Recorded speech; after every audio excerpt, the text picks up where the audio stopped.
It is Thursday, almost said Friday, May 25th, 2023. And you're listening to the MMA Eco Live podcast, live from beautiful Portland, Oregon. Sorry about that.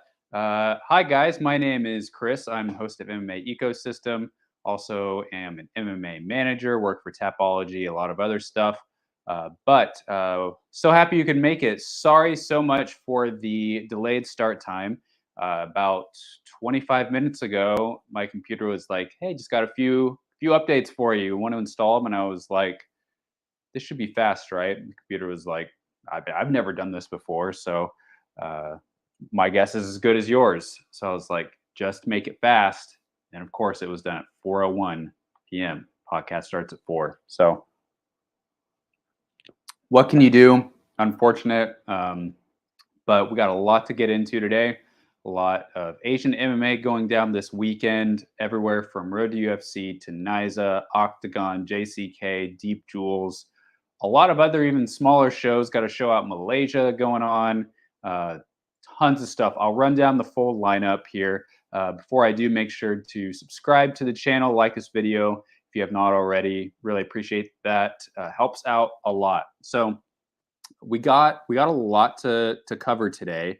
So I wanted to start. I'll probably get to Road to UFC last. Of course. Okay, no, I'll get to Singapore in a second. First up is Naiza FC. So that goes down tomorrow, the 26th, starting at 3 a.m. Pacific or 6 a.m. Eastern. That's on the Naiza YouTube channel. So Naiza puts out tons of high quality Kazakh shows. Really impressed with them, their staff, their promotion, everything. Tomorrow they've got an event, a lot of good Kazakh prospects. One that I want to highlight to you is Sora Rakhmonova, which that last name may sound a little bit familiar to you because, yes, she is, in fact, Shavkat Rakhmonov's sister. So she is fighting in Naiza FC. Believe she's undefeated so far, so she's going to be taking on Valeria Kargina. So good fight there. Kargina, I believe, fought for a title recently. She is definitely one to watch. In the main event, you've got Olgis Abdizaliyev versus Artur Gusainov. Gosh. And then also on the card, opening things up from India, you've got Mohammed Edasham fighting another guy. I'm not sure how you say this guy's name, Shamsudinov. But anyways, Naiza FC goes down from Almaty, Kazakhstan. Watch for Sora Rakhmonova, Mohammed Edasham in the main event. Olgis Abzaliyev versus Artur How did I mess that up twice? Artur Gursanov. I've also got Lee Kyung-sop from Korea fighting on the card. Believe that is it. One thing I do want to highlight, speaking of Indian fighters, India has a lot of fighters competing around the world this weekend. Of course, in Naiza FC, got Mohammed Etasham, and then in one championship, they've got Manthan Rane, who's 4-0, fighting against Andrei Chelbayev. Also got Ali Kabdullah of Kazakhstan fighting Richard Godoy. So Medal Manthan Rane, a guy I've definitely been watching from. This will be good to see him get a step up, fight outside of India. So he's part of our management company. Really excited to see how he does. Also competing in India, that's we'll get to Road to UFC. So let's see, what else have we got? Oh, I really want to hit on JCK. You guys, this is probably one of the biggest weekends ever in terms of Chinese prospects competing. Probably like, I don't know, of all the top Chinese prospects outside the UFC, especially on the men's side, I'd say probably 80% of them are all fighting this weekend. Some notable exceptions, and part of that is because maybe they were part of JCK, then they got ruled out or lost or exited the tournament for whatever reason. But thinking about Yin Shuai in particular, flyweight, who actually lost in the last round.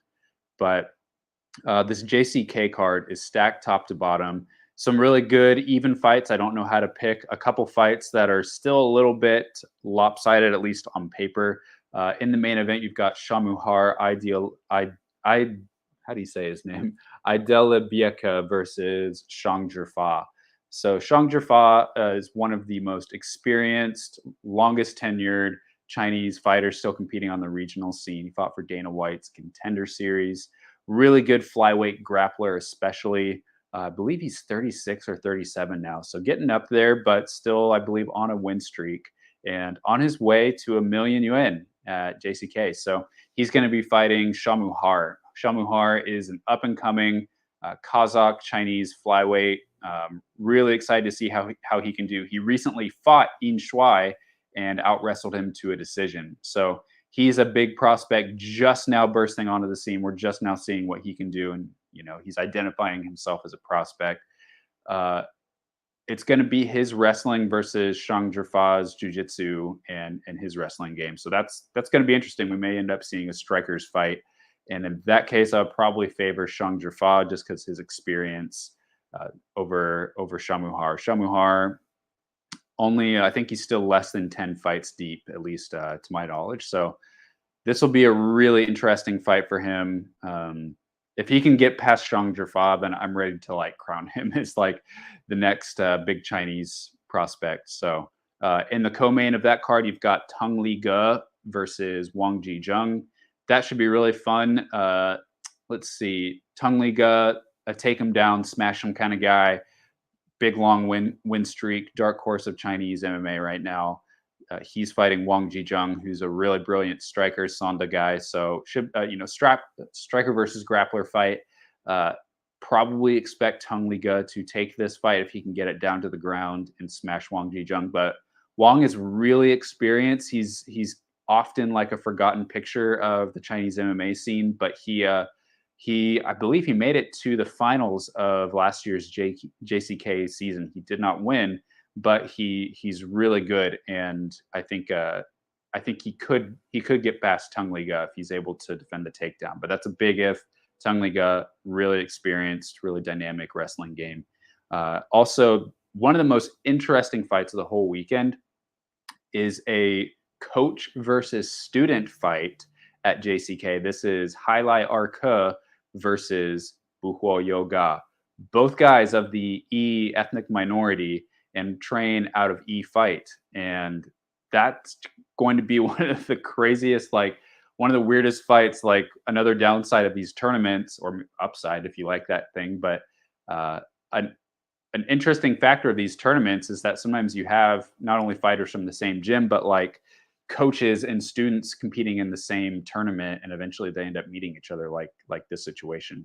Highlight Arca looks like a pretty good prospect, a little bit green in some areas, but pretty good all around, fighting Buhuo Yoga, who's got a really mean guillotine, some heavy hands, and a decent wrestling game. So, I mean, if I'm just matching them up, I'd probably go with Buhuo Yoga. But you add in the fact that he's had experience as Highlight Arca's coach, and I mean, he's gonna know all of his tricks, whereas Highlight Arca probably doesn't know all of Buhuo Yoga's tricks. So really interesting fight going down there in the flyweight division at JCK. You've also got Cui Liu-Tsai, a pretty good bantamweight prospect, fighting Wang Xiang. I expect Cui to run away with that. Wu Ze, who is a physical beast, fighting Mongolian Chinese fighter Du Li Le, who trains out of China Top Team.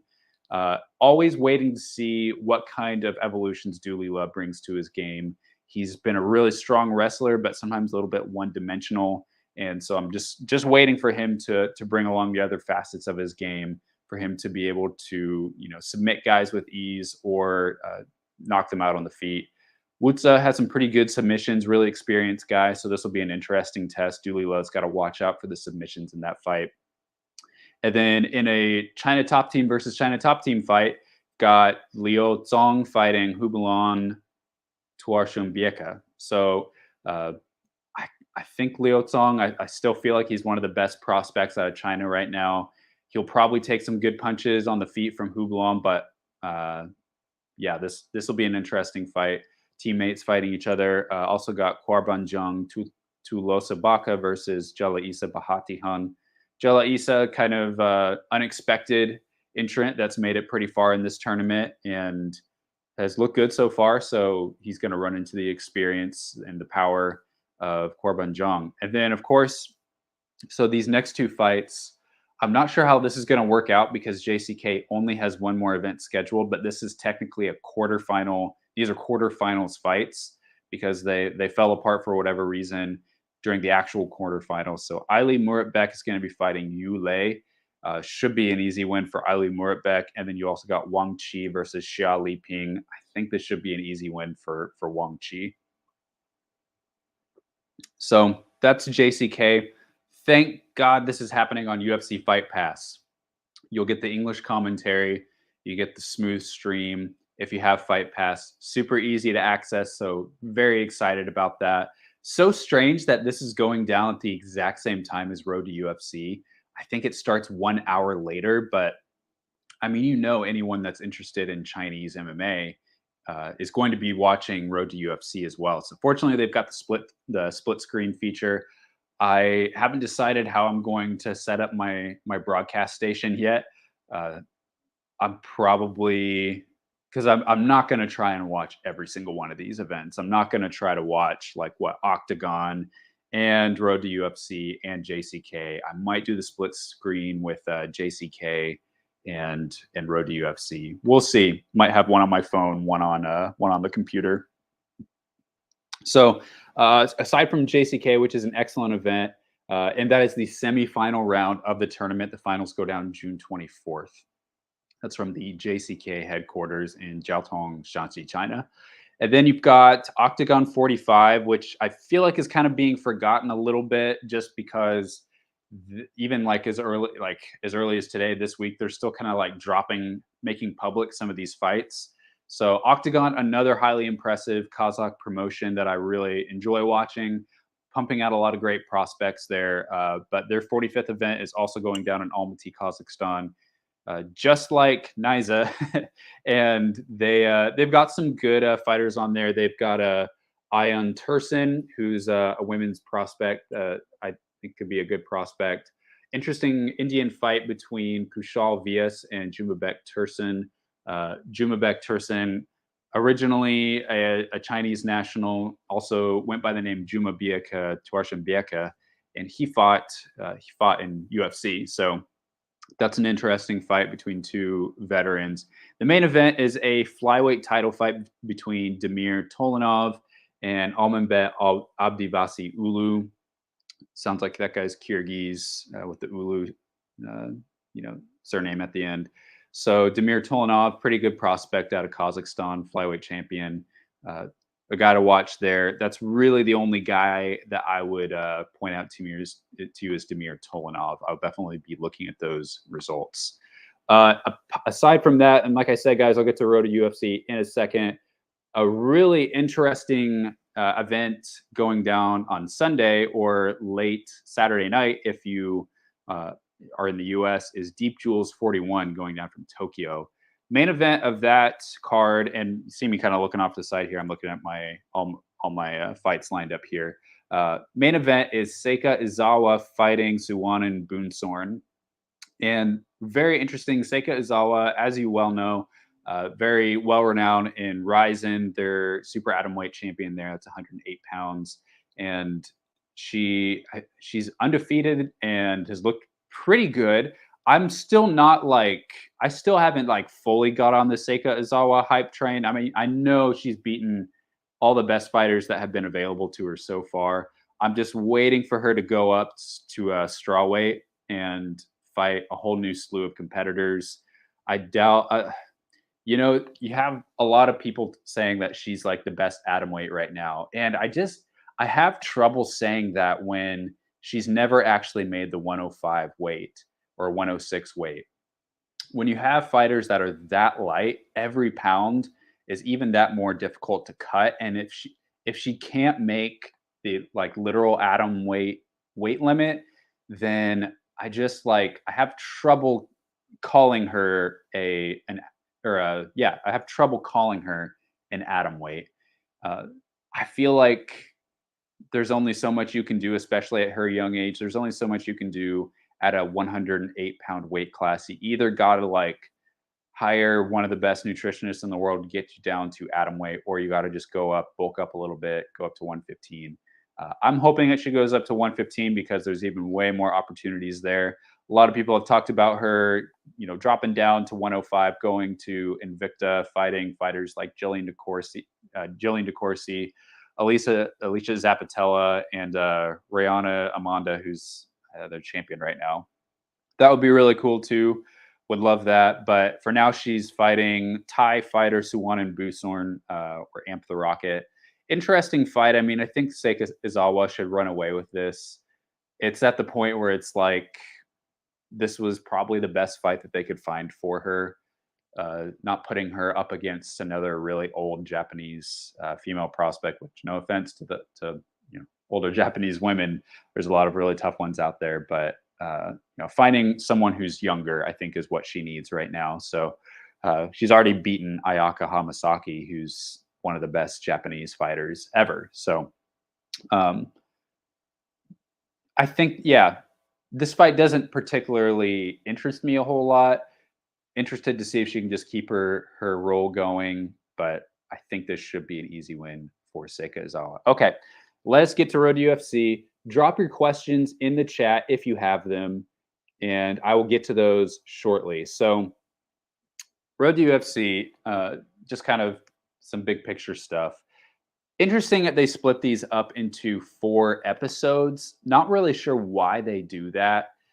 They have 2 episodes back to back, starting 2 hours apart, and then the next day they have 2 more episodes. And they do that again with the semifinals. They'll have like episode 5 and 6 back to back. Not sure why they do that as opposed to just making it one fight card. Maybe they just don't want to have like a 20 fight card, or I guess it would only be a 10 fight card. That 10 fights is not that much, y'all. I don't know why they do this.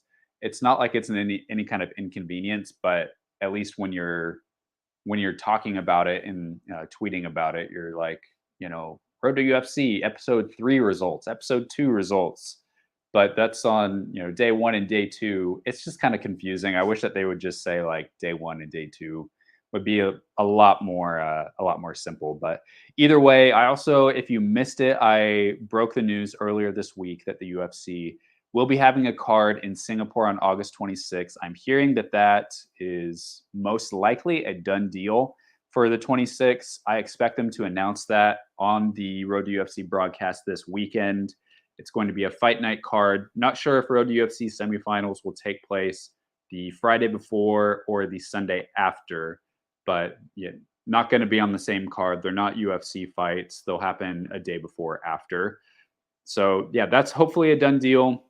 Trying to see if I can figure out if there's any other fights in the works or signed for this event. Reaching out to a lot of different fighters, seeing if they're participating on the card. Of course, we've got the Rinya Nakamura versus Fernie Garcia fight that was reported by CC Legaspi. That should be a really fun fight. Love that fight for Rinya Nakamura's first post Road to UFC fight. So, hopefully we'll get to see the other Road to UFC winners and a couple of the other guys that were signed, Kazama Toshiomi and Jekka. I don't know what's going on with him. He originally said that he was going to be fighting on June 17th, and it doesn't look like that's going to be happening unless they announce that on the broadcast this weekend. But interesting that has not been announced, and that card seems like it's pretty full, that Apex card on the 17th. So maybe they just decided to try and save him for the Singapore event, see if they could get some of the Indonesian fan base traveling over to Singapore to watch him fight. That makes a lot more sense to me, but we'll see. So, like I said, Singapore semifinals, August 26th. Interesting. My first guess when I heard about this event, I was like, oh, I bet they're going to get Korean Zombie to fight Max Holloway in the main event. That makes perfect sense.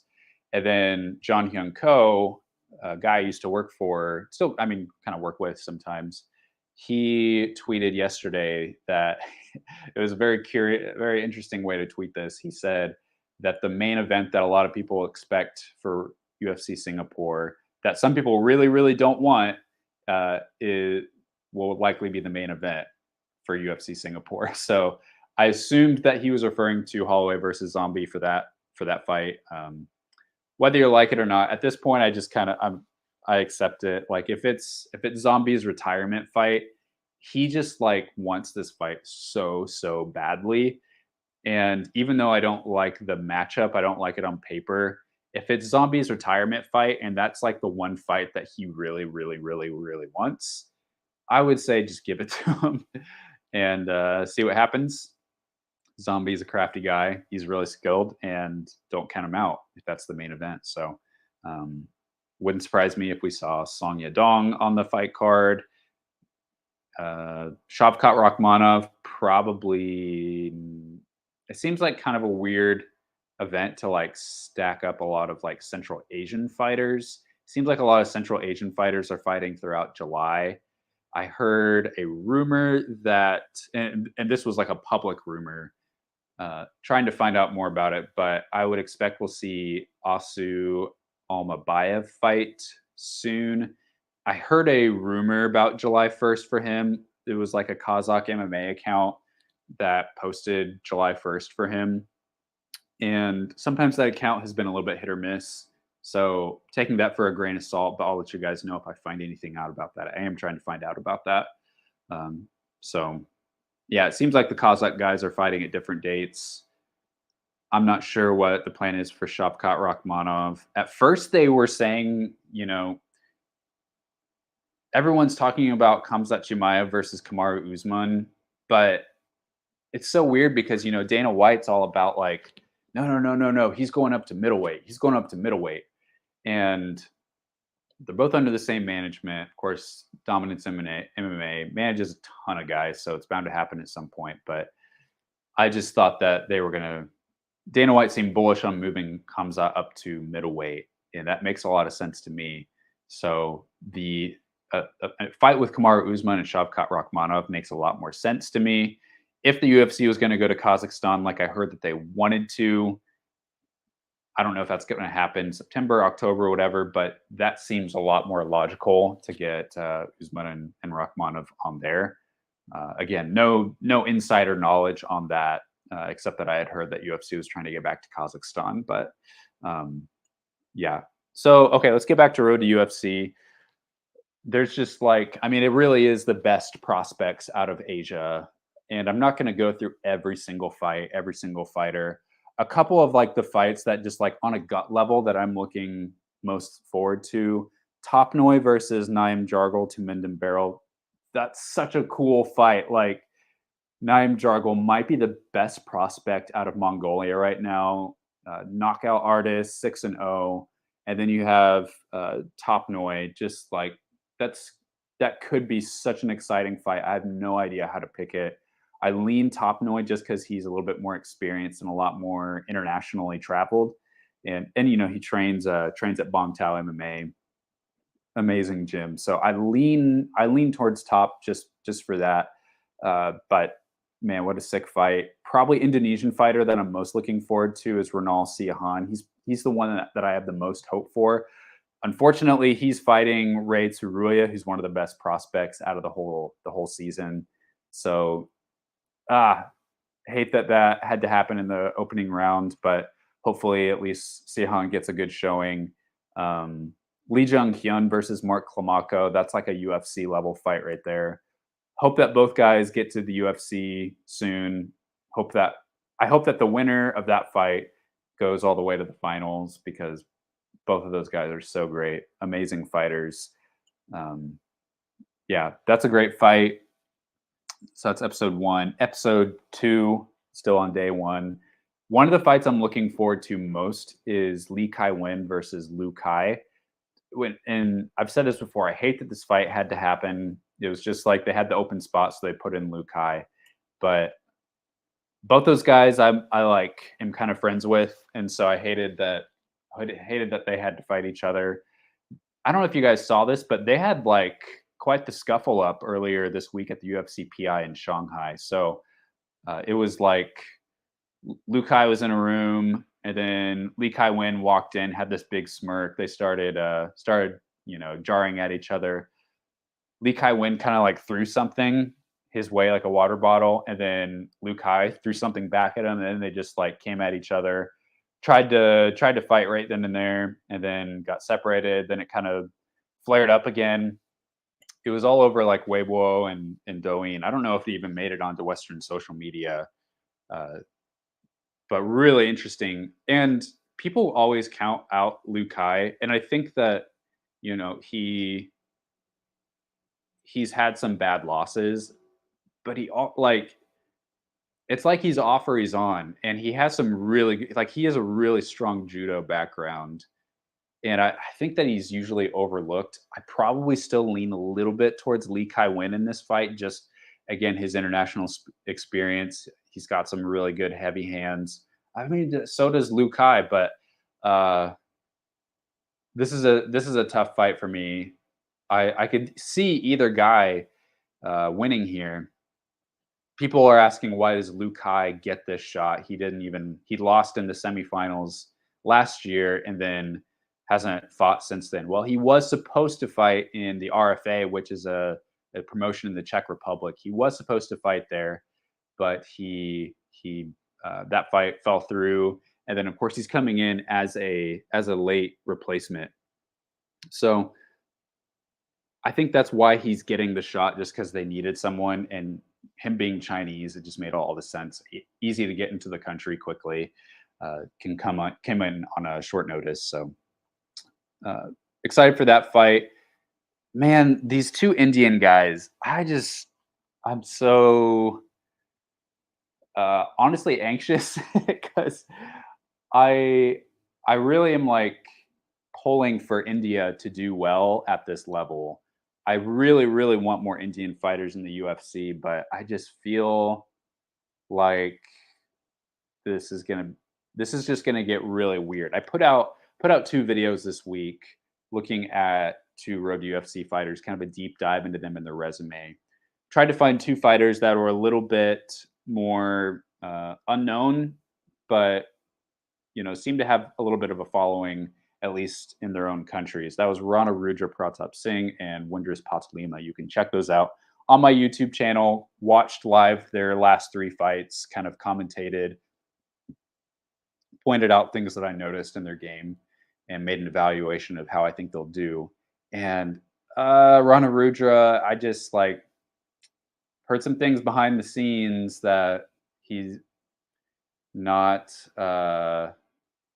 not in every way taking this fight totally seriously. And maybe I shouldn't have said that, but I I want Indian fighters to do well, but I just don't think this is it. And I think this could be really, really awkward, especially fighting Sumit fighting Choi Sung-gook, the finalist of last year's Road to UFC flyweight tournament. Sumit is an extremely athletic guy. He's extremely well traveled, trained at a lot of really good gyms, has a lot of really crazy high amplitude takedowns, in incredible shape.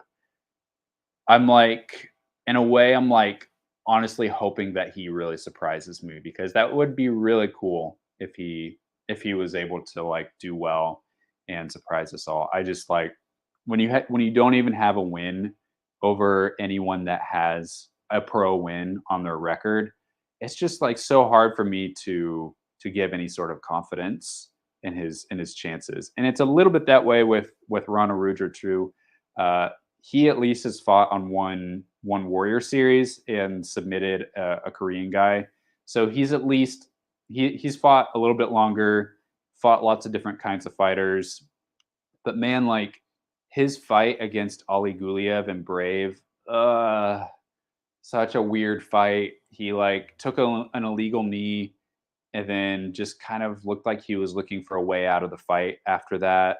And the referee like called off the fight, mainly just because he kind of like saw this look in Singh's eyes that he just didn't want to be there. Really weird fight. So I don't know what to expect out of this. Again, hoping they live up to the challenge, but I think this should be a wash for Choi. Ibu Gola, excited about him. Billy Pasulatan, really fun fighter, fighting Jinyu Shirie. Jinyu Shirie, probably a dark horse alongside Baragung in this whole opening round, two guys that I think a lot of people are looking over, partially because they probably can't find a lot of footage on them. So I think they're going to do pretty well. I definitely I'm picking Jinyu Shirya to get over to the semifinal round. Let's see other things that stand out. Just kind of skipping a rock across all this. We got the return of Rong Ju. I think he should do pretty well. I think we're going to see a more matured version of Rong Ju, and I think he's gonna look pretty good. Uh, Top fight that I'm looking forward to: Shuya Kamikubo versus Bargung Jala Isa. Bargung is a really good wrestler. Shuya is a really good grappling game as well. Really good submissions. Probably siding with Kamikubo on this, but people probably counting out Bargung, and I think that's a mistake. I posted a video on my Instagram MMA ecosystem yesterday of him doing some wrestling, and then he does this like crazy aerial backflip like 10 feet into the air, and was just like really impressive. So and then you also got Xiao Long fighting, another often forgotten fighter. He's still really young, developing, but really experienced. I feel like he should probably cruise past Shohei Nose. And then you've got Chris Hoffman and Yu Song Hoon. That should be interesting. Bate Bowles fighting. Tough fight against Kiwan Bean, though. Uh, let's see. Shin Haraguchi, probably my lock for the lightweight division to win that. Really impressive fighter. Dar Misi, I could also see him going all the way to the finals. One of the most impressive fighters on the Chinese MMA scene right now. Undefeated Kazakh Chinese guy, really pretty submissions. Think he will do well. And then last but not least, really excited about these two really young guys. Sim Kai Xiong versus Peter Daniso, two of the best prospects out of the countries, Singapore and Thailand, respectively. Really excited for that. Sim Kai Xiong got good submissions. Peter Daniso, some good striking. That should be a lot of fun. Two really young guys. If anything, a great fight. So, yeah, that's Road to UFC. Kind of a flyover. I know I could have gone way deeper into that, but didn't. It's already 40 minutes, 30 minutes into the stream. So, gonna go ahead and get to your questions, and let's see what you got. If you have any, feel free to shoot them at me. All right, my man James, always throwing great questions. What do you think of the financial situations of some of these Chinese fighters? I read that they barely have money to pay for rent, and some sleep on gym floors at Jackson Wink and Team Alpha Male. It probably varies fighter to fighter. Probably your Song Yadongs, Yan Xiaonan, probably not in that situation. More of like the lower level Chinese fighters in the UFC. I assume you're talking about UFC fighters. I'm not really sure. You have to realize like some of these fighters that live in countries in Asia, like to get anywhere to like fly from China to the US, those are really expensive plane tickets. And there's just a lot of expenses that a lot of other fighters don't have to manage. So I could definitely see that. But the other thing is like these guys are used to, if they're fighting and training in China, what they're used to is that they will fight several times a year, probably only make a little bit on each fight, but then their coach takes a cut of that. They don't pay a manager; they just like pay their coach out of their pay. But they fight so much more often. If you're a Chinese fighter not fighting in China, you're probably only fighting like 2 to 3 times a year, and most likely you've got a manager and you're paying some gym fees as well. So some of those Chinese guys in China, they don't even pay their coaches. Their coaches are just kind of like doing it as a service, and the coaches don't really make a lot of money either. So it's a very different situation, probably a lot more costly to train in the US. So yeah, doesn't surprise me at all that they're not making a lot of money. So the question we're all wondering: why does Buller versus Mulligan keep getting moved, and why does one make excuses for it? Because they're like that fight. There is so much like politics that goes on with one, and like their broadcasting deals, and just like they have investors to appease, and it was like really messy with Buller with his contract, and then they worked that out, and then we never really heard the full story behind why they had to move it last minute off of that. Was that March? It was supposed to happen, and then they just like had to drop it off due to like the last time it was broadcaster restrict or a change in broadcasting commitments or a shift in broadcasting commitments, which is so unsatisfying of an answer. And so now it's being moved to that one Friday fight show, which will air on Thai TV. I don't know why. And the difference is that that'll be aired in Thai prime time versus like US North America prime time, which is so weird to me because neither of those guys are Asian. I know Bowler has Indian ethnicity, but he's Canadian. So it's just that just seems like a really weird fight to put on a like Asia focused card. Seems like a lot of sense to put that on like a more Western focused card. So I don't know. I don't know the real stories behind that. I'm just like I feel like every time it's been moved and every time something weird happens with that fight, it loses a little bit of steam. Hopefully I'm wrong by the time we get to fight week and it's like, okay, this is definitely a lock. They're heavyweights, so neither should miss weight. Hopefully nothing weird happening with that. So I don't know. It's just like I want this fight just needs to be in the past, honestly. Um, and it's really frustrating. Like that whole situation was so frustrating because I just don't know why the whatever broadcaster it was that had a problem with it, why they chose until like 2 or 3 weeks before the fight to change their mind. Like that just seemed really unprofessional to me and really frustrating, and like the fans just really lost out on that. So super frustrating. Saw your Winders Patalima video. You mentioned conditioning. How do you evaluate someone's conditioning? Is there a measurement you use? It's a little bit of an ambiguous measurement. You're right. I think if someone is if someone is able to go 5 rounds, push a hard pace, look good, or even if they're able to fight multiple rounds, which Winders, he like I don't think he's actually gone the full 5 rounds, but he's at least trained for 5 rounds. He's expected to fight 5 rounds. So he has that going for him. I also feel like he takes damage really well.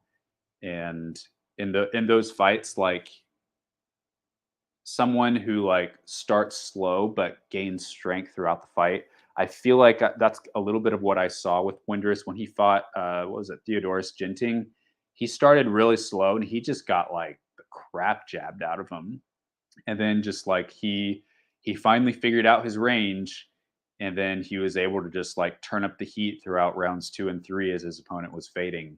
So I think I think what I've seen from him is that he gains strength throughout the fight, and that usually happens if you have good conditioning. And of course, he's only fighting a 3 round fight at Road to UFC. The wild card there is dropping down in weight. So dropping down in weight is only going to be like harder on your conditioning because you're draining yourself more. Uh, you know, right before the fight, especially since this will be his first time cutting down to 155, at least that I know of. That's the only thing, but I don't expect his conditioning to be a problem, just since it's been pretty good in the past, and he's now training at it and at Studio 504, so it shouldn't be a problem. Shanghai sea level, so it shouldn't be a problem. Is Ray Taruya fighting Ronald Sihan a setup fight? Did some research. Seems like Taruya has way more skills. You're right. I don't know how these fights are picked. Sometimes these fights seem a little bit lopsided, like the Choi Sung-gook and Sumit Kumar fight. Sometimes they seem a lot more even, like the Lee Jung Hyung versus Mark Klamako fight. Don't know how these fights are picked. They eventually will be like determined by a bracket, so there won't be any picking past or matchmaking past this round. But flyweight was definitely the like highest quality bracket, or at least like the biggest pool of fighters they had to choose from. So, uh, but I do think that this might be Indonesia's best prospect. So it's like, who are you gonna? I guess like if I were to matchmake this tournament, I would have maybe like I don't know. I mean, any way you pick it, there's going to be some fights that at least appear more lopsided, some that appear like unfairly too even between the two best guys. I mean, flyweight's just really stacked. So, and you have to realize like Tsuruya, he's a really young guy. He's only got 6 fights as well. So like he still has a long way to go in his development too. This may not be the wash that people are expecting. I'll say I do expect Tsuruya to win, but I think I expect it to be a little bit closer than a lot of us think. Um, ask something similar in the comment section. Do you think the UFC messed up by not having Whaley main event UFC Singapore? Lots of people last year traveled to UFC to 275 just to see Whaley. I think that'll. I think that they've got other fighters that can literally like, draw people from other countries. If they get Korean Zombie, if they get JCK in there, like people are going to come from Indonesia, from Korea to see fighters like that. And especially like, if it's a big high profile fight like Max Holloway, that's a really big fight. And I think that they shouldn't have any trouble filling that arena if they can get some of those really like big ticket Asian fighters, maybe even a couple other international fighters that they can put in there that are big draws. But I think it was just a matter of like, scheduling. They wanted that Boston card to be really big, and the title fights that they had available at that time were women's strawweight and men's bantamweight. Even even though who knows what's actually like the status of that Aljamain Sterling versus Sean O'Malley fight. That was kind of weird. But they like to put 2 to 3 title fights at each UFC pay per view, so it makes sense to me. I bet they'll get Whaley. I bet they'll get a strawweight title fight in the main event of the China event at the end of the year. Again, like I've said, it if you missed UFC, hoping to go to China in December, hold a fight night card there. I would expect they would want either Zhang Weili fighting for the belt, or say Amanda Lemos wins, then they put Yan Xiaonan fighting Amanda Lemos for the belt. So either way, they've got a Chinese fighter able to fight for the belt in December, barring injuries. But yeah, so I bet we'll get a strawweight title fight in China, in Asia at that time. How big of a fight is Takara versus Rod Tang would be if one made that fight in 4-ounce kickboxing? That's interesting. You know, I think I think that's going to be a big fight either way. I don't really know what the rule set will be with that, but it's going to be huge. It's going to that is a really big fight. If one championship is smart, they're going to have that fight in Japan. Uh, I don't know why they would have that in like Bangkok. I know Rod Tang's Thai, but it seems like it makes a lot of sense. If they're trying to like expand and like grow, it seems like you have that fight in Japan. Uh, Very interested in Road to UFC. However, I'm not seeing times for Road to UFC by the UFC themselves. Can you give out some dates and times so I do not miss them? Yeah. So as far as I know, doesn't matter what time zone you're in. It's going to take place Saturday, May 27th, Sunday, May 28th. In the US, that's going to start at 6 a.m. Eastern or 3 a.m. Pacific time. Remember that and go off of that to calculate whatever your time zone is. I can't remember what it is locally, or let me just think. So China is 15 hours ahead of Pacific time, so that would start at 5 p.m. locally in Shanghai, and that's both days, same time both days. Airs on UFC Fight Pass. So, and then August 26th. Don't know the times for that yet. Okay, what do you think of the only two Thai fighters in Top Noi and Peter Ha competing in Road UFC? Does training with the Hickman brothers for the last few years help? Absolutely. Best guy, like one of like some of the best guys that you could train with, like ever in Asia. Love the Hickman brothers. They do incredible work, incredible team they've got there at Bong Tao. I don't know if Daniso will or Peter Ha. I don't know if he will earn a UFC contract with this fight. He's still a little bit young to me. He's 22 years old. I think what is he? 5-2, 4-2. It seems like to me this was just a fight to get him and Sim Kai Xiong some experience, which I think is great. They're both pretty young guys, really top prospects in their countries, but I think this fight was also almost like if one of the flyweights falls out of the tournament, they can slot one of these guys in. So uh, I don't expect either of them to get a UFC contract unless they get like a beautiful, beautiful knockout. But even since that, here my wife's just walking in the door here. But I don't expect them Peter to get a contract. I do expect Top to get a contract if he's able to beat Naim Jargal. He's already fought once in Road UFC, made it to the semis. Of course, fought eventual winner Park Sun Hyung. So Top's a guy they really like. He's an incredible fighter, really entertaining draw, great walkouts, all that. So I think he should get a contract if he wins. Thank you. Okay. Evening, everyone. Thanks. WMMA scene now. Are you paying the fighters more? The quality of the sport improves if the fighters get paid more since they can afford better training. I can say that like the fighter contracts that I have as a manager, in every case, like we have negotiated more pay for the fighters than what was offered to us by the promotions. Definitely not in this business just to take whatever is given to us and take a cut from it. So, that varies promotion to promotion, what kind of leeway you have, but whatever I can do to push things forward, especially like if I can get sponsors, if I can just like help fighters save costs at any corner, I'm going to do that. And yeah, like this last guy Shaw that fought for one championship, we were given an offer and we were able to get like quite a bit more for him than what was offered. So that's the value of management, and at least like hopefully good management. But good management should pay for itself. It shouldn't be a burden on fighters. So if you have good management, they're going to be able to get you more.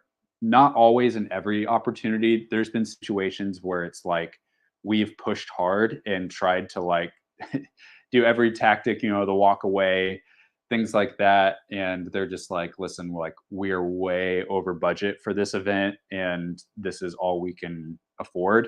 And in situations like that, like we walk away from a payday, even though it's smaller. We walk away because I know what the fighters I manage, what they're worth, and I also I feel like hopefully have like a realistic sense of that. But a guy with 20 fights under his record should not be fighting for 1.5 and 1.5. Like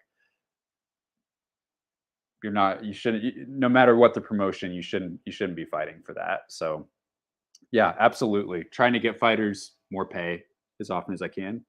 Guan Yu, don't be a turd. Hit that like button. Appreciate that, my man. What do you think about Robin Black saying that UFC controls the narrative and the stories, and there is nothing wrong with that? There is nothing wrong with that from the UFC's perspective. There is nothing wrong with that. Yes, they control the narrative, and from their perspective, they are in their full right to do that. They're not breaking any laws to like What I'm assuming he's talking about is like how the media surrounding UFC is a lot more tightly controlled than other sports entities, other sports. So yeah, the UFC controls a lot of the narrative, and but is there anything wrong with that when it comes to the well-being? Is that in the well-being of the fighters? Probably not. And that's why the fighters are independent contractors instead of employees. So, yeah, MMA is still totally different sport than most of their counterparts.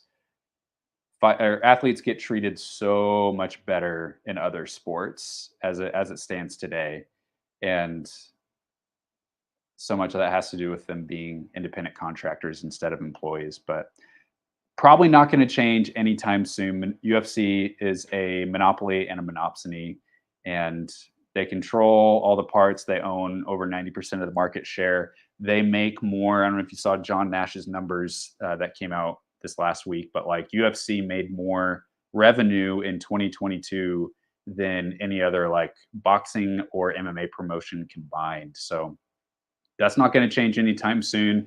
I heard Luke Thomas say this week, like, the only way that's ever going to change is if the law gets in the way, and probably not going to happen anytime soon. So, yeah, that's the way it is. So, when there is no MMA, why do you think we see boxing versus MMA news? We all know that boxing MMA is dumb. Agreed with you there. Yet people in MMA media like to talk about it and report it. Well, I can tell you that there has never once been on my Twitter feed or on my Instagram anything boxing versus MMA. If there was a fight signed, sure, you would see that, but there's never. So if you want MMA media news that in general stays away from that, does not add fuel to that fire, MMA ecosystem, you know where to find me on Twitter and on Instagram. I know it's the thing is that there's a cyclical relationship between the MMA media and what fans will click on.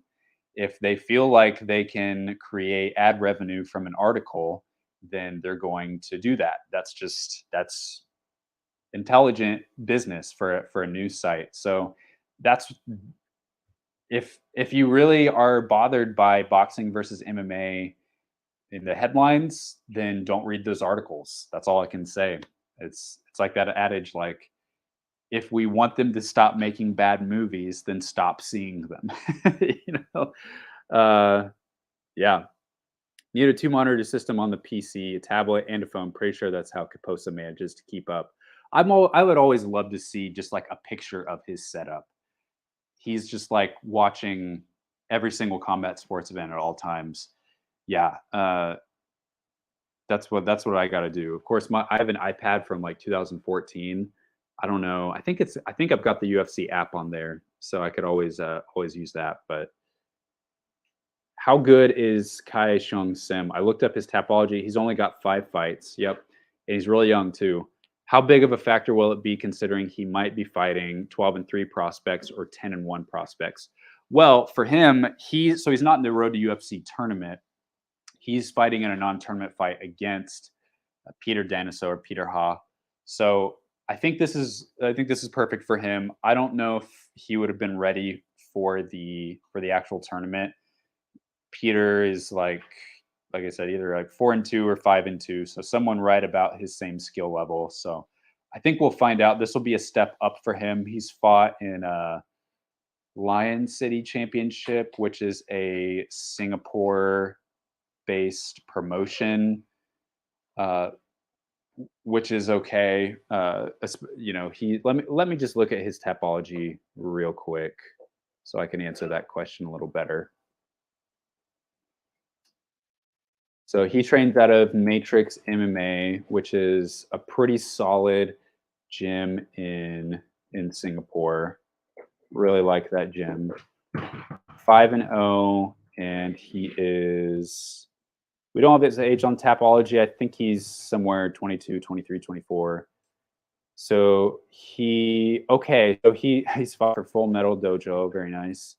UGB, that's Philippines, I believe. Lion City Championship, TFC, that's in Thailand. And then he has fought. So the big win, this is where you could have made a case for Kai Shang Sim to be in Road to UFC, the flyweight tournament, is he has a unanimous decision win over Lee Chung Ho, who is in the tournament at bantamweight. He fought at Brave. So very high quality win there. I'm thinking if there was like a flyweight that fell out of the tournament, he would probably be the first guy that they would call just because of that win. And then, and so that went to a decision. All of his other fights, he was able to finish in either round 1 or round 2. So, and then he's got an amateur career as well, where he went 7-1 there. So he's got a lot of experience, and his amateur record, he fought all those guys were like 0-1, 1-1, 1-0, 1-1, 3-0.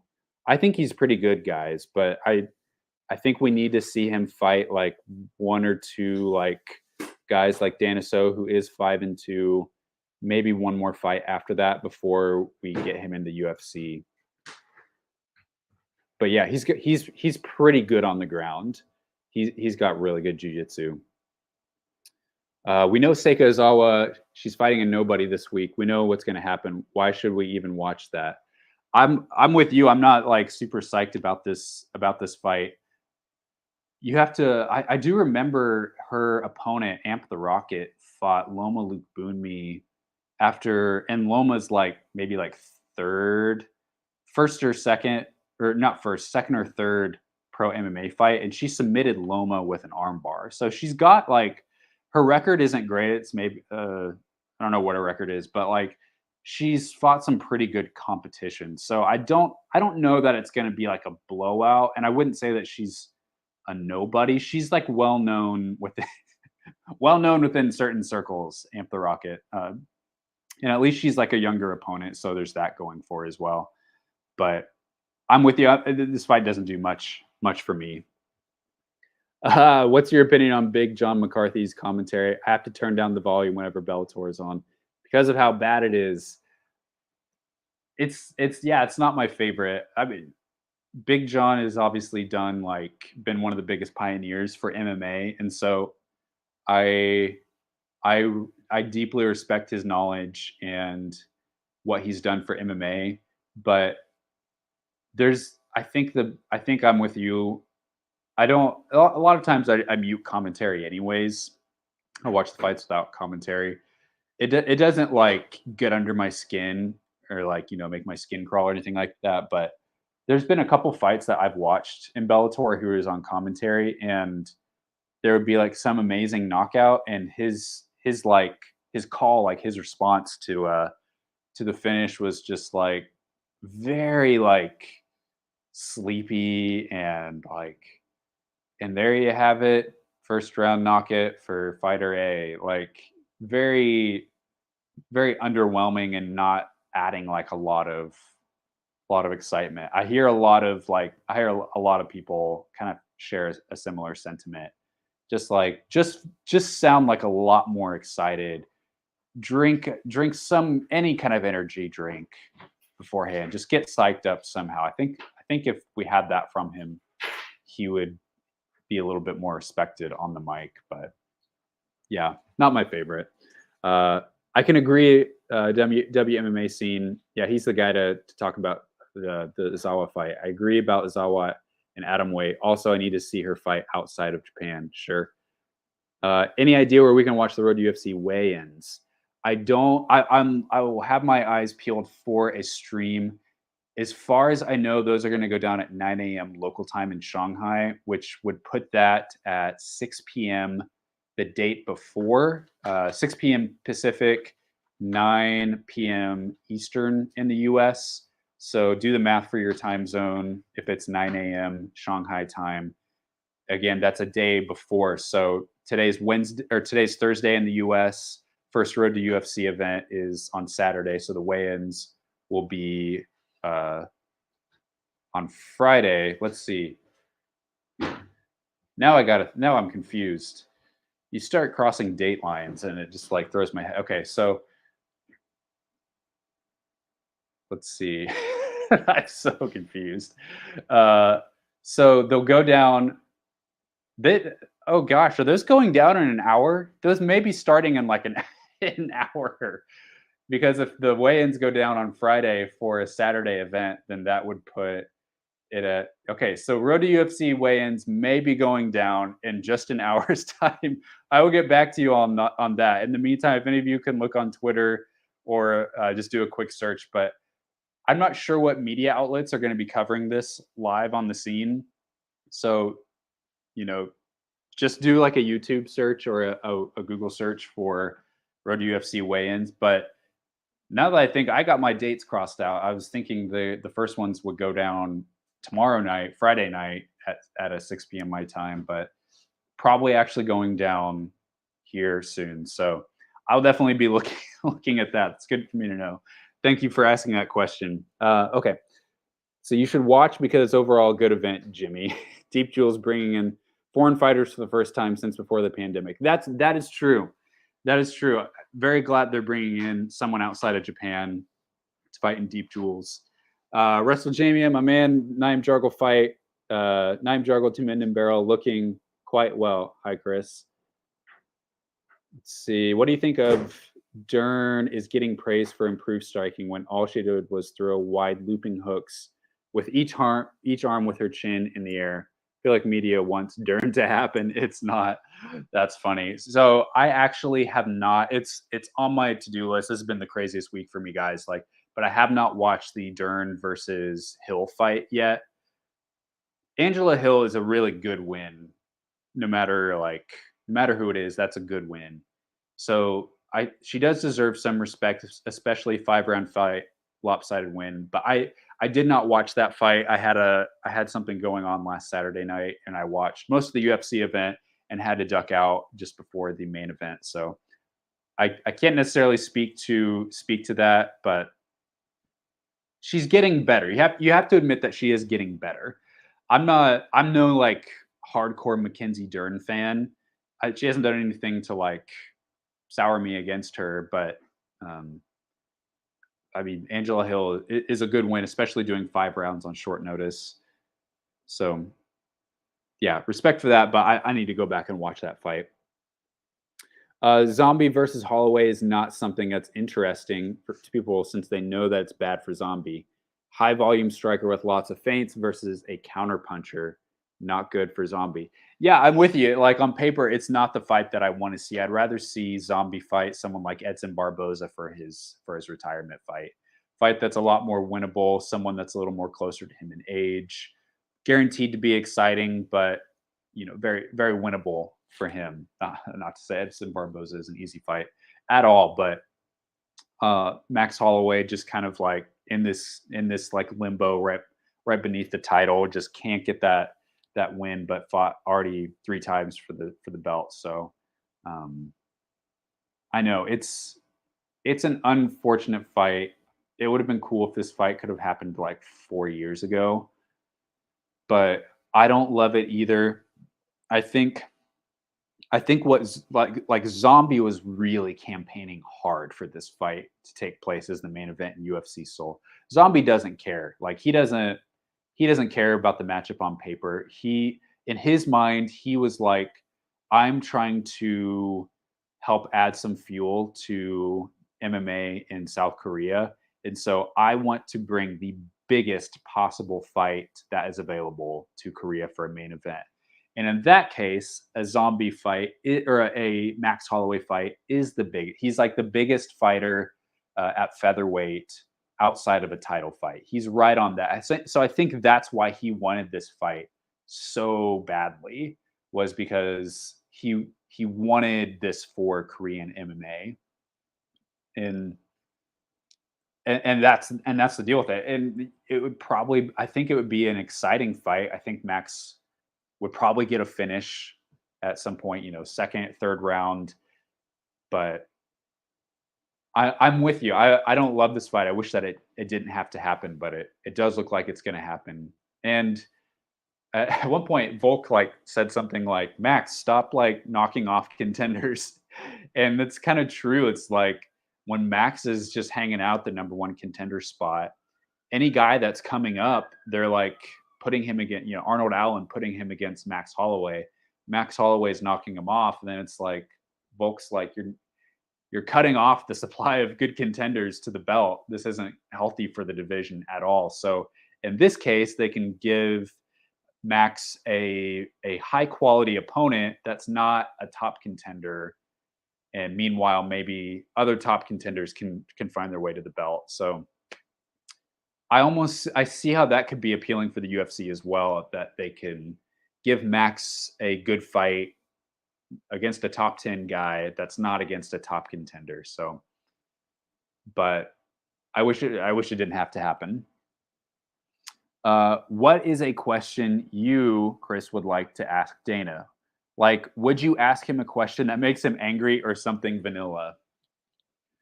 I The thing about asking him a fight or about a question that makes him angry is like it's not about whether or not I'm like afraid to ask him a hard-hitting journalism question, because I know like a lot of questions that I would like to ask him, he he wouldn't give a satisfying answer to. That's not to say that those questions should never be asked, but it's like if you ask him a question about the UFC's financials, you know what he's going to say. He's going to say the media doesn't know shit. He's going to say no one knows what these fighters make. Blah blah blah blah blah. Our business is going like this. Da da da. Like what he's going to say. So if you ask him about that, um, if I were to ask him like what's like the touchiest question that I would want to ask him that no one's asking him about, I would probably ask him about like how do you feel about fighters like Khamzat Chimaev, Kamaru Usman, Justin Gaethje, Henry Cejudo spending time with Ramzan Kadyrov?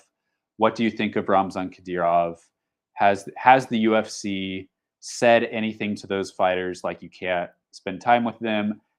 What's going on, off the record? I would something along those lines. I don't know exactly how I'd phrase that. I'd have to think through that because, like, again, you can ask questions that sound really like accusatory, and that's just going to make him mad, and he's not gonna give you a satisfying answer. So I think I'd have to think through how I would want to ask that, but that's something I do want to know about the UFC is how do they obviously with like fighters in the US hanging out with Donald Trump. Yeah, they don't care about that at all. That doesn't like hurt their business, but I'm seeing like you'll see that article in CNN last week about uh, some UFC fighters hanging out with Ramzan Kadyrov. Like that's actually like bad press. I know UFC probably doesn't care well, it's not that they don't care, but like CNN is a more left leaning outlet. So like they don't care about that as much. If like Fox News was covering that, they would probably care a little bit more. But having mainstream media coverage in general, talking about your fighters hanging out with uh, with people who are sanctioned by the U.S. government, that's not a good look. And I just wonder how the UFC like actually feels about all that, and if they've actually said anything to fighters about that.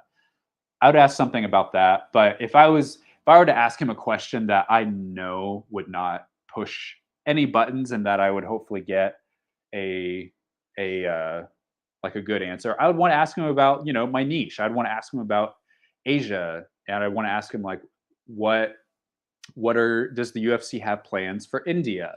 Does the UFC have plans for Thailand, for Indonesia? Are there events in the works? Things like that. I would want to get something that I can get a concrete answer. I would want to ask him like, are there any other PIs that the UFC is thinking about building in Thailand or in Indonesia, anywhere else in Asia? Again, okay, here's what I would ask him. You all remember last year when he was like wait till you see what we do in Abu Dhabi. We just have a couple loose ends to tie up, and then we're going to announce some crazy stuff in Abu Dhabi. Whatever happened to that? Why did that fall through? Was that just another PI? Was that some sort of like fan experience center in quote Fight Island? We don't know. I'm wondering what all happened with that. What was the true story? If things fell through, I would love to just know what what happened with that. What was in the works, and that'd be interesting because that would definitely affect my niche if that was some kind of PI or something. I do think they'll probably open a PI in Abu Dhabi at some point.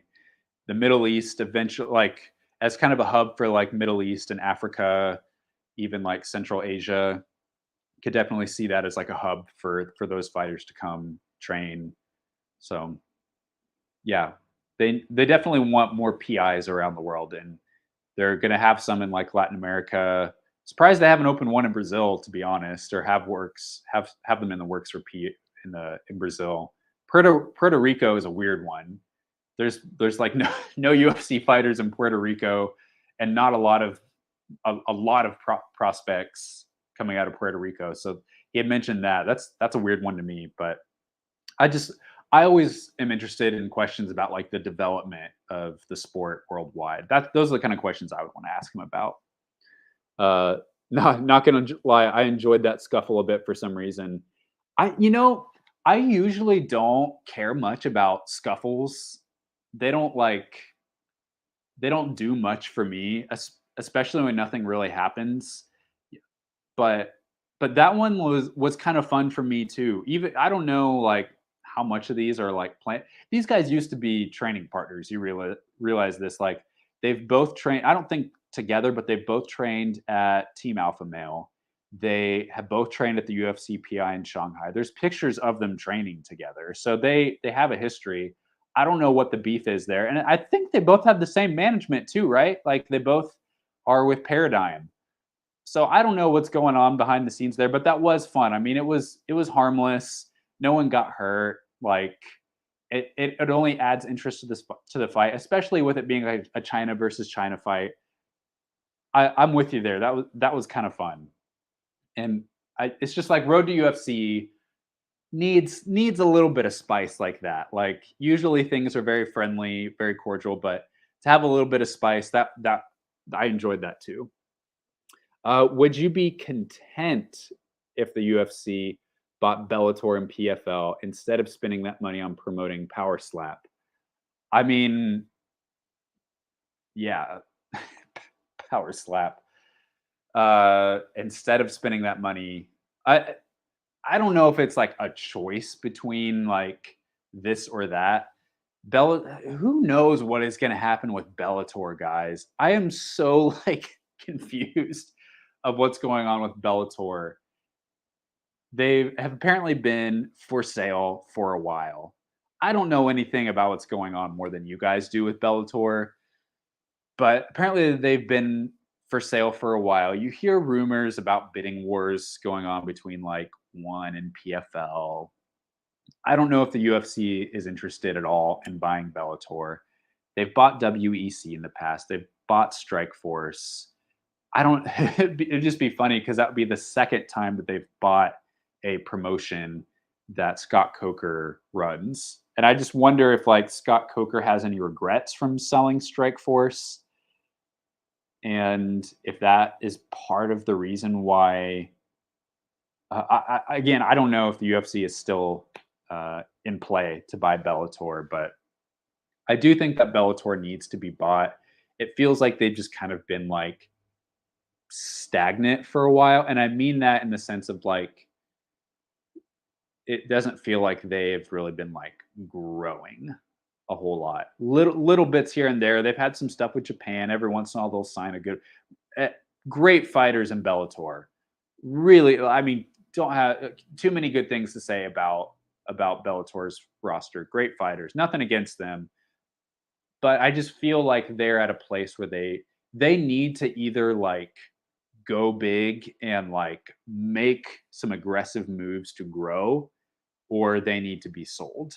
I feel like they've just been stagnating, but Cyborg just signed a new contract with them. Saw a couple other their bigger names. Sinead Kavanaugh signing a new contract today. And then I see this news today about them starting a flyweight division. What's going on with that? How does that play into the sale? So interesting. I love that Bellator is starting a flyweight division. I think finally we've got enough flyweights worldwide for there to be multiple big promotions with good healthy flyweight divisions. For a while that wasn't the case. The UFC at one point only had about 15, 16 flyweights on roster.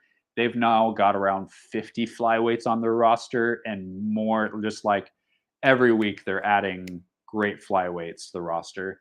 And they're about to get a lot more with Road to UFC, probably like the most stacked division in the tournament. So what I would love, like with Bellator starting, I know I'm going on a rabbit trail here, but like, man, just like the door is wide open for Bellator to sign some Asian flyweights. Wide open. So many great flyweights out there in Asia that have not been signed.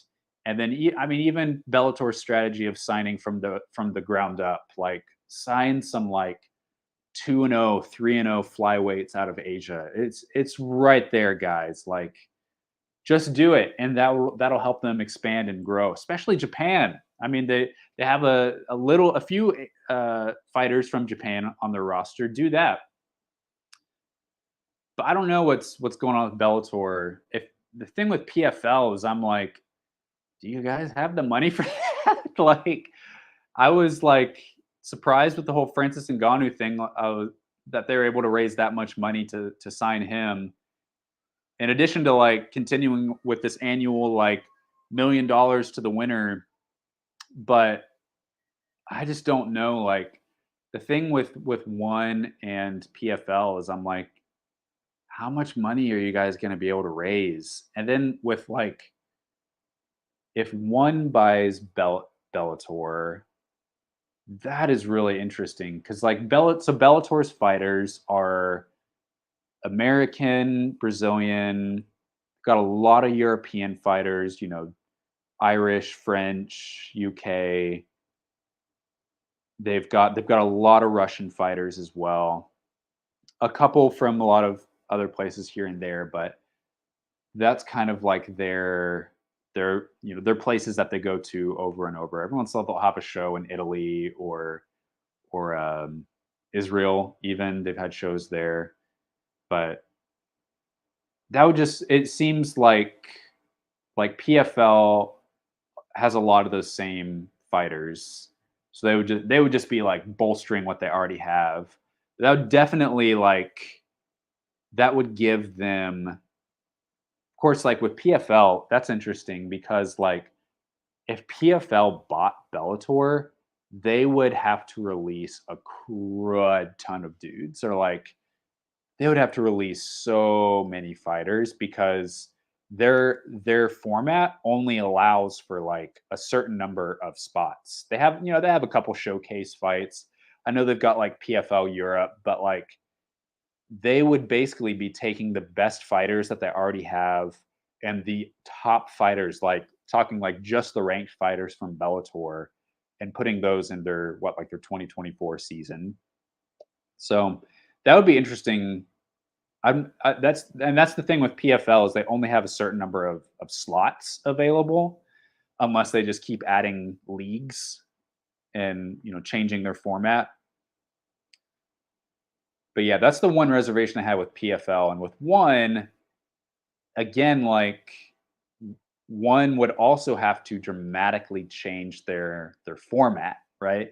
So right now they're having mostly like kickboxing, Muay Thai fighters, some MMA fighters fighting in Thailand every week, which are sometimes like international, but a lot of fighters from Thailand. And then their Amazon Prime shows are a lot more international. But that would it's just like how do those play into their deals and their certain format? How are you going to get a spot for all of those fighters from Bellator, or at least most of them? How are you going to get them spots to fight? Like you've got to dramatically overhaul your whole product, your whole structure. I think that's what folks are not realizing and thinking about. Like these guys merging unless they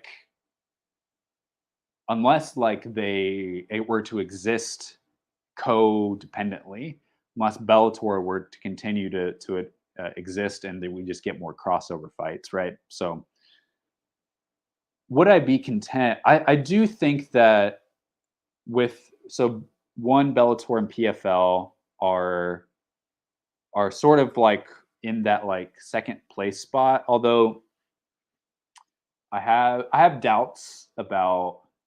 I feel like I feel like PFL is gaining a lot of steam, and I feel like one and Bellator are struggling to keep up. So I do think two of these promotions should merge, but do they have the flexibility in their structures and do they have the money? Those are the biggest obstacles right now. You asked about the UFC if the UFC bought Bellator and PFL. I don't I don't know that like I just don't know if that's like a good fit. Like when and don't hear me say that there aren't good fighters in Bellator and PFL, but it's like when the UFC bought WEC, they were buying the world's best bantamweights and flyweights, and there was a couple really good like lightweights and welterweights that they were just able to like add into the mix. But they were gaining something really big with that. And then when the UFC bought Strikeforce, there was a handful of really good fighters that were still like young in their prime. It's just like a lot of Bellator's fighters are older, but I know I'm forgetting. I know there's like really good fighters like Patchy Mix and Aaron Pico. I'm forgetting most of them right now, but like there's and obviously Patricio Freire is amazing too. You can maybe get Kyoji Horiguchi out of that deal, but I don't. That's what the UFC is. I wonder if for them to buy Bellator, there's so many fighters in Bellator that I don't think that the UFC would want, and so there'd just be this huge release of talent into the world. And when I say they wouldn't want them, either their record doesn't work for the UFC, they're either too inexperienced or have a losing record, or guys that Bellator keeps around because they it fits with their model. Whereas like I don't know that it's like is Bellator's roster compatible with the UFC's roster? There are some really good fighters that could win and potentially win championships in the UFC. Johnny Eblen could at least go really really far. Probably like I would give him a title shot. Yaroslav Amosov definitely like top 5 material in my eyes as well at welterweight. So a couple really good guys, but overall, I just don't know if the product is all that compatible. So, yeah, it would shake things up a lot. I don't know what the best case scenario is here. I don't. So, since you brought up Indian fighters, has there been any word on Ritu Phogat and her contract situation? Good question. Seems she signed with that Indian promotion. One said she was still with them, and then nothing. Yeah, like so. I don't think that she's been training at Evolve MMA recently. Short answer: I don't know. I need to ask. I have a guy that I talk to about Indian MMA that uh, he has been a pretty good source for me. I need to ask him about Ritu. I'm not sure what's going on there. It doesn't seem like Ritu is keen to compete with one. Of course, it was Kumite One League that she was hoping to fight with. I don't know what the latest is with that. I need to follow up on that. Um, but Ritu definitely wants out of one championship. That much is clear. Chris, did you catch Shudo Colors on Sunday? Did not.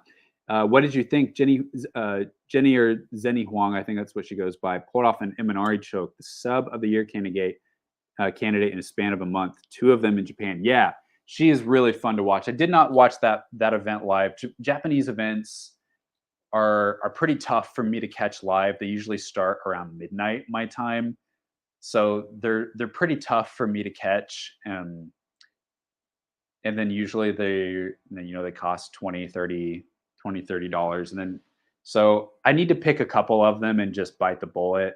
But I don't usually catch those live. I did catch some of the highlights. I saw, was it Watanabe won? What's her name? Ayako Watanabe. She won. She's just 2-1, and she beat the Shuto champion in the main event. She looked really good. Zenny Huang, yeah, really fun fighter as well. Some good highlights from there. So, okay, Ryzen will die. There are some Chinese fighters here in the U.S. regional scene, mainly LFA from what I've seen. What environment would have to be fostered to allow more Chinese fighters in the U.S. regional scene? First of all, managers that managers that have connections to U.S. promotions. That is something I am working on.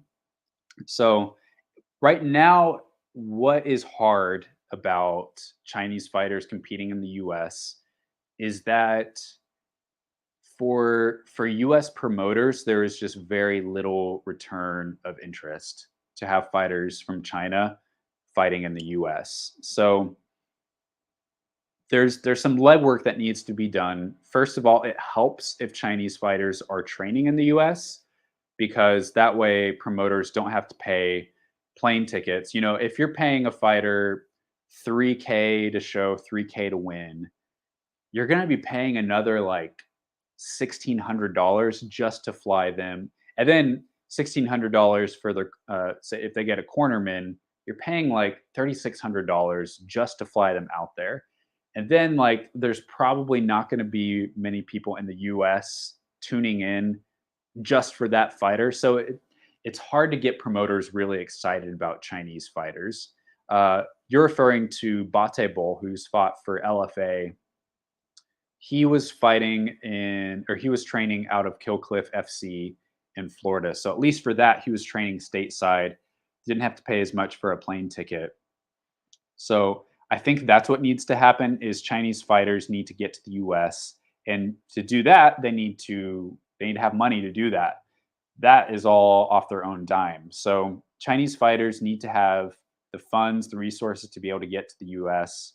They need to have managers that have connections to those gyms, which is something I'm gonna be trying to work on. And then when they're in the US, another thing that helps is if they have a big social media profile, if they have a following, that definitely looks good for promoters. So again, that's just hard for Chinese fighters to do while living in China because things like Instagram are blocked in China. So I think that's the legwork that needs to be done for a promoter to be excited about having Chinese fighters on the promotion, ideally already training in the US, some sort of following already. It doesn't have to be huge, but just some following. I think that's what needs to happen. Otherwise, just it's not worth it for them to fly someone from the other side of the world, unless they're just like a lights out prospect, that just has is China on fire, basically. So I think that's what needs to happen. Honestly, it's tough. It's tough, but those bridges need to be made. Ryzen will die saying Smolator isn't going for the Chinese market, but what are the odds that Scotty Cokehead brings over a few Chinese prospects for a few fights over at Bellator? We'll see. I've like pitched some of my fighters to Bellator before and haven't heard anything back. So we know the fighters, or we know the matchmakers at Bellator. There's a lot of people within Bellator that I really like. So I would love to see that happen, but for them, again, it's one of those things of like return of interest kind of thing. So I think Bellator has seen that they've like chosen Japan as a market that they're going to try to invest in to try to build up a little bit of a fan base. And that has happened through partnership with Nobuyuki Sakakibara with Ryzen, but I think it's a return on interest thing. If they don't have any kind of broadcast deal in China, and if Chinese fans don't know anything about Bellator, they're unlikely to watch. What does Bellator get out of it by bringing over a couple like um, unknown Chinese prospects? They would be taking they would be I know they've done this with some American prospects where they'll get some of these wrestlers that are making the transition to MMA. They'll try to build them from the ground up. Bellator could try and identify a couple really blue chip prospects out of China and build them up slowly with the hopes of like capturing the Chinese market. I just don't know if they're interested in that yet. But doesn't mean that we can't try and pitch our fighters to them and sell them on that. But I don't think it's highly likely, even though the door is wide open with flyweight. So this Samit Kumar of not knowing when the weigh-ins are. Gosh. Yeah. See, that's perfect, Chris. The Kadirov question is very good and fair in my opinion, because sanctions are happening between the two countries. Exactly. Thoughts on UFC now having more events with countries, cities to bring pay-per-view or an event once a year? Personally, for business, it makes sense, but as a fan, kind of narrows the chance for newer cities. You're right. It does. And so UFC I mean, by now it's getting to the point to where every year it's just going to be the same cities every year for pay-per-view, unless like a deal runs out. But it's New York City, it's the T-Mobile Arena at Las Vegas, it's Abu Dhabi, it's Singapore. Which ones am I leaving out? I'm trying to remember if there's any more in the US. But yeah, you're right. There's only a couple cities that could hold those, and and a lot of those are going to go to U.S. cities as well. Your Boston's, your Houston, your Jacksonville, or you know LA's of the world. So yeah, I think it is kind of cool that they can just like create these hubs. I mean, Abu Dhabi's a hub. Uh, England is a hub. Of course, they usually do fight nights for those, but obviously Vegas is a hub. Singapore is a pretty good hub for Asia, although I wonder if we will see a day when they pivot to China for pay-per-view. They're yet to do that for pay-per-view, but I don't mind it, and I think it's for newer cities, you want to build that market. For a while they were doing fight night shows in Singapore, but they eventually just decided we've been able to test this market out for long enough. We want to solidify this as a hub. So that's what I think newer cities can do, is that you can kind of test run them over and over as potential markets, potential hubs. But yeah, I don't mind. I see the strategy, and I think it makes a lot of sense for me. To host UFC events, I'm kind of not liking that, to be honest.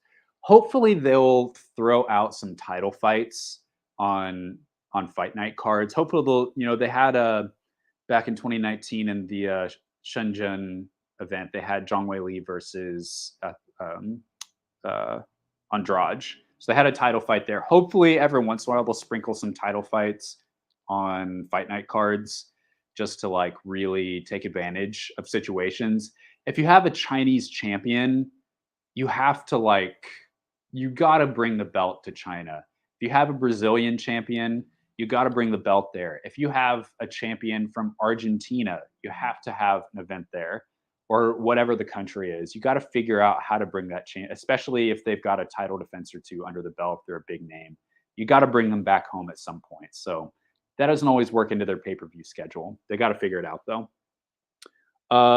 PFL feels like a house of cards, propped up by venture capitalist money. Ask Vox Bloody Elbow what happened when that money runs out, or their investors get tired of waiting for an ROI. I agree with you. I think one championship is a little bit more shaky right now than PFL. PFL has been making a lot of like big announcements that investors probably really like. They're on ESPN. There's a lot more, in my opinion, to like about PFL. If I'm an investor and I have to choose between one and PFL, I'm going to be going with PFL hands down. Totally.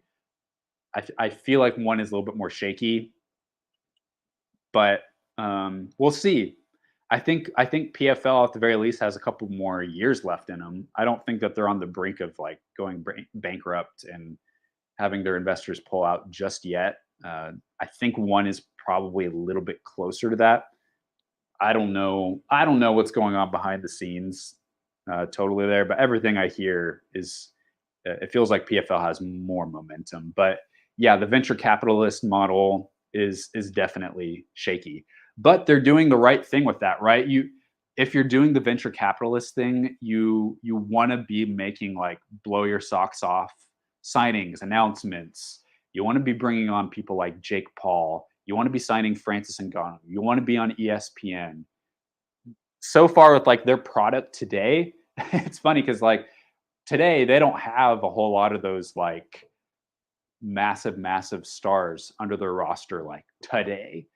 But I just I I hope that they can sign a couple more. Sorry, my nose. I don't know if it's allergies or what, but like really itchy today. But um yeah, let's see who else they can sign. Man, especially if they can buy Bellator and get like 5 high quality heavyweights from Bellator. Perfect. Francis Ngannou has like all of his fights under contract with him. That would solve that equation. Not saying they would be the fights that you and I are the most excited about, but they would at least be fights. So that would make a lot of sense for me. So yeah, believe work visa for fighters to fight in US is like 5K. Not easy for smaller promoters to pay for that. Even harder for that's another barrier. Yeah, exactly. Visas, totally. Oh my goodness, closing out the show with Big Marcel. Sup, man? Good to catch you live for once. Thank you, Marcel. You the man. If you guys don't follow Marcel on Twitter, give him a follow. One of the best dudes in the MMA media. So appreciate that vote of support. That's all I have for you guys today. I will be checking in on those Road to UFC weigh-ins shortly, but that is it for me today. Thank you so much for joining. If you're catching this on the replay, enjoy Road to UFC, enjoy Naiza, Octagon, JCK, Deep Jewels, everything in between. Thank you so much for tuning in. Subscribe to the channel, and we'll see you later. See you next week.